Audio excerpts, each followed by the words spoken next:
Spirit of mine, this spirit of mine, this spirit of mine, this spirit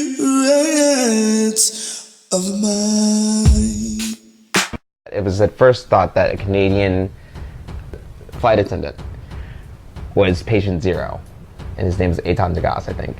And they thought that he was the one that brought HIV here, when we found that that wasn't true later on.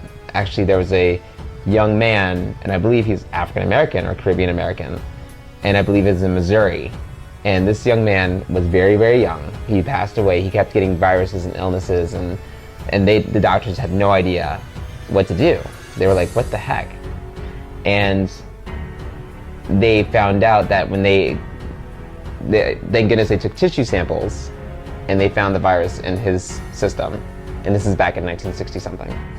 My understanding of the HIV virus was actually discovered back in the late 60s, early 70s, between 1969 and 1971. For me, I remember, like, I grew up in the 80s, and I remember hearing about it in the 80s, you know, in the newspapers, and it was this horrendous disease that caused all these horrible side effects. And obviously this was true. This was what was happening to people dying of AIDS in the 80s. I know it started well, there was a big influx of it in San Francisco and New York in the 80s, and then in Paris as well, I think. What's interesting is we think of HIV as being something that just came up recently, like in the 80s but it's been around for years and years and years. So it's that's also fascinating to me, that it's just been in our consciousness for the last 30 or so years. The issue: who really discovered the AIDS virus, and did the Americans steal the credit from the French? No one disputes that researchers at the Pasteur Institute discovered a virus 3 years ago, but did they know what they had? Whatever they had, they let scientists at the National Institutes of Health have a sample for study, and shortly after that, the Americans held a press conference. The probable cause of AIDS has been found. That announcement infuriated the French, who say they had already found the cause of AIDS. There was no press, there was no people. We did not announce that we find the virus, we are working. The French are so mad that they are now suing the U.S. government for patent rights to the AIDS blood test. Their Madison Avenue public relations firm and their New York lawyer say the Americans couldn't have developed the test without the virus the French lent them. They simply studied it, concluded we were correct, renamed it, and claimed it as their own. As it stands, revenue from the sale of the AIDS blood test, about $2 million a year, heads right to the U.S. Treasury.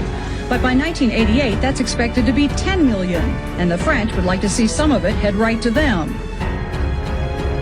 I think it was in Copenhagen where they finally said, oh, there's a new virus. And it came here, and then also in Africa, there's the hunter's theory where the people were hunting monkeys and cutting them up with their machetes or their knives, and they cut themselves at the same time as trying to cut the monkey, and that's how it was transmitted to humans. See, I heard that chimpanzee thing, you know, but yeah, so I don't know. I'm a bit like that about the chimpanzee story, you know.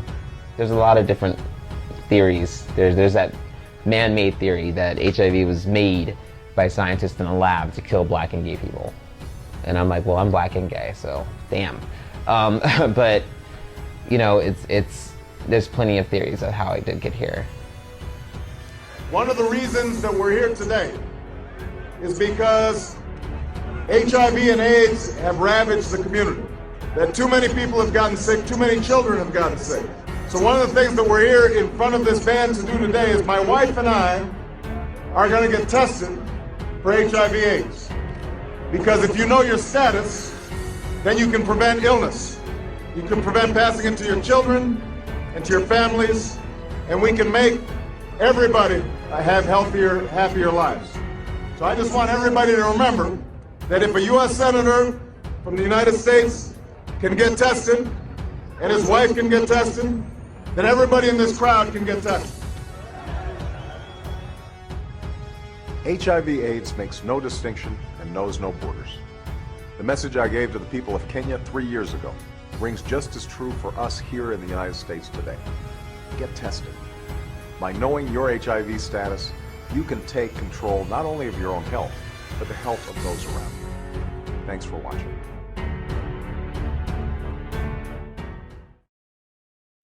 The president wants AIDS tests for up to 50 million Americans a year. All marriage license applicants, federal prisoners, those seeking treatment for sexually transmitted diseases or drug abuse, and Veterans Hospital patients. Anticipating a hostile reaction, Mr. Reagan took pains to explain his decision. AIDS is surreptitiously spreading throughout our population, and yet we have no accurate measure of its scope. It's time we knew exactly what we were facing. When I was doing my one-man show here, it was 2009, 2010, so it was when the ban was in place. So I had to bring all my meds in vitamin bottles. I was so scared.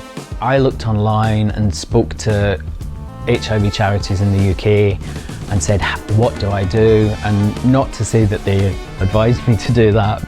It was actually really, mentally and emotionally, it was really difficult because, as you say, I wasn't smuggling drugs to sell, smuggling drugs to keep me alive while I was here. And it was just really, it was emotionally, I think it broke my heart in a way, because I was like that, why am I having to do this? Because these are just my pills to keep me going.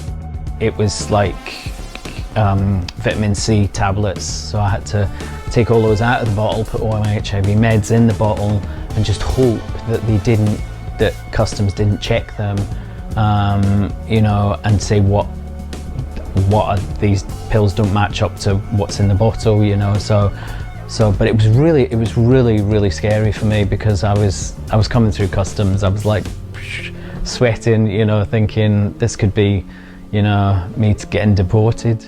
I've also asked HHS to add the AIDS virus to the list of contagious diseases for which immigrants and aliens seeking permanent residence in the United States can be denied entry. It wasn't a across the board ban. It was and it was more other people coming into this country than it was us leaving. I think, as far as what I remember. I was pissed. I was like, are you serious? This doesn't make any fucking sense. I mean, it's almost like branding somebody, saying, okay, you're HIV positive, you can't go anywhere. So why would we let you in our country? It's sad. And I was so pissed off about it. I just was like, a travel ban? I'm on a travel ban. Like, I can't. If you really sit there and think about it, like, somebody's banning me because I have HIV. And the ban was actually lifted on the night that I left New York in 2010, when I was at the airport, and one of my friends phoned me and she said, you've got to look at the news, and Obama had just lifted the ban, which was amazing. It was, I kind of think that's what talking about it, can do. 22 years ago, in a decision rooted in fear rather than fact, the United States instituted a travel ban on entry into the country for people living with HIV/AIDS. Now, we talk about reducing the stigma of this disease, yet we've treated a visitor living with it as a threat. We lead the world when it comes to helping stem the AIDS pandemic, yet we are one of only a dozen countries that still bar people from HIV from entering our own country. If we want to be the global leader in combating HIV/AIDS, we need to act like it. And that's why on Monday, my administration will publish a final rule that eliminates the travel ban, effective just after the new year. Congress and President Bush began this process last year, and they ought to be commended for it. We are finishing the job. It's a step that will encourage people to get tested and get treatment. It's a step that will keep families together, and it's a step that will save lives. I've never been discriminated against, like, in my face, by any policy, because I was born after the Civil Rights Movement. you know, but the only thing about it is I've been discriminated against because I'm gay and I have HIV. And I'm like, wow, here we go. So I can't get married, I can't go on a travel ban, I can't go anywhere. When is this shit gonna let up? And we got the right to marry, and the ban was lifted. So as of right now, I pretty much feel like I have the rights that I need, and I'm good. But I was pissed when it happened.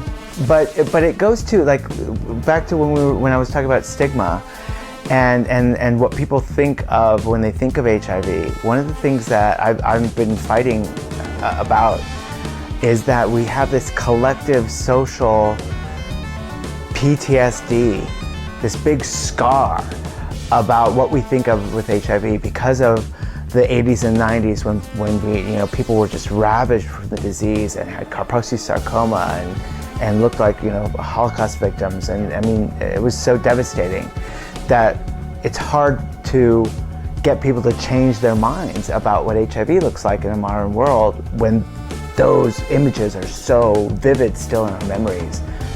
And so those kinds of policies, even though they're outdated and old-fashioned, people still think they're important, and that's why it's so hard to get policies like a travel ban or HIV criminalization or anything like that to change, because people are still so frightened from 30 years ago.